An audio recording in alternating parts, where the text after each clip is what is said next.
Hello and welcome back to Mark's House and Garden UK. It's around about 7 o'clock in the morning, which is why I'm still in my pyjamas doing a little bit of pyjama gardening.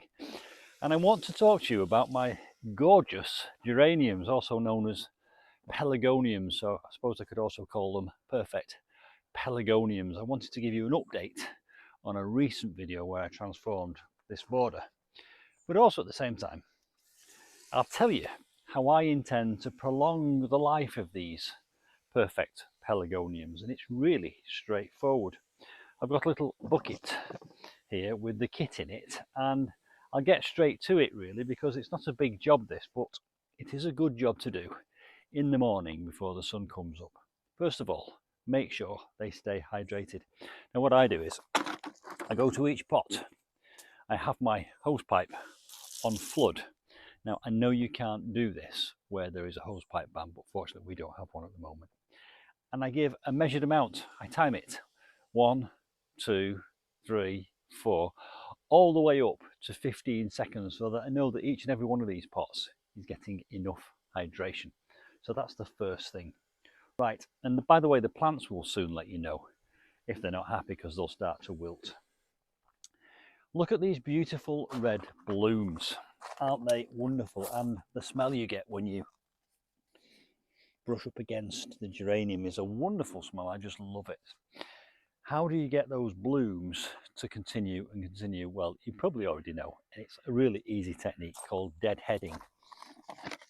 I prefer to use a small pair of kitchen scissors for this. I'll bring the camera in close.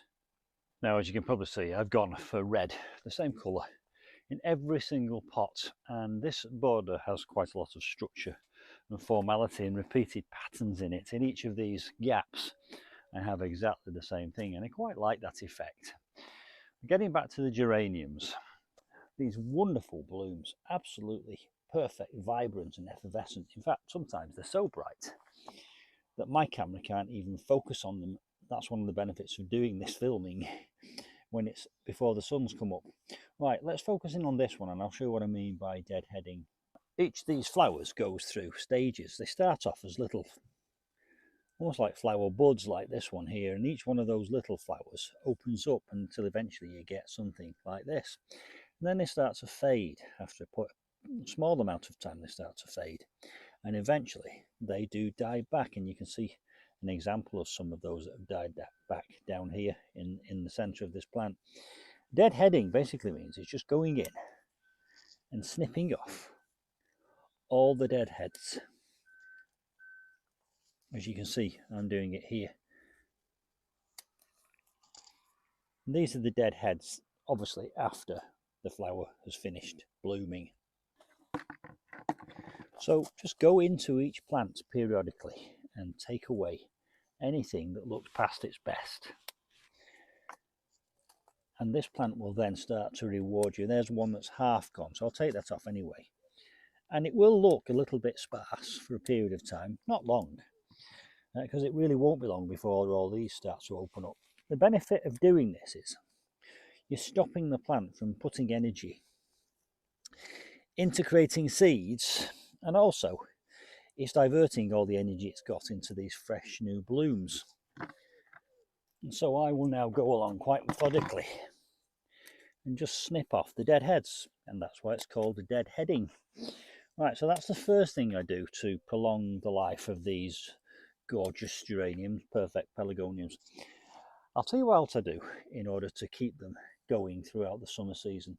Well, as I'm sure you can imagine, producing all this growth, which then gets removed, is taking quite a lot of energy. This plant is using a lot of resources to do this.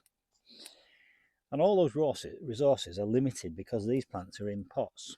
So the first thing to do is remove any weeds that are sharing those resources. And I can see down here there's a little bit of grass started to grow. So that can come out. Get rid of that. And the other thing is you need to find a way of replacing or replenishing the resources. And I do that. It's a pretty straightforward way. I just replace it with some slow release food. On a regular basis, maybe once a month at the very least, a cap full of slow release food just in here. just before I water it, and then that will dissolve over time and leach those nutrients, which are basically chemicals that this plant needs to grow, back into the soil.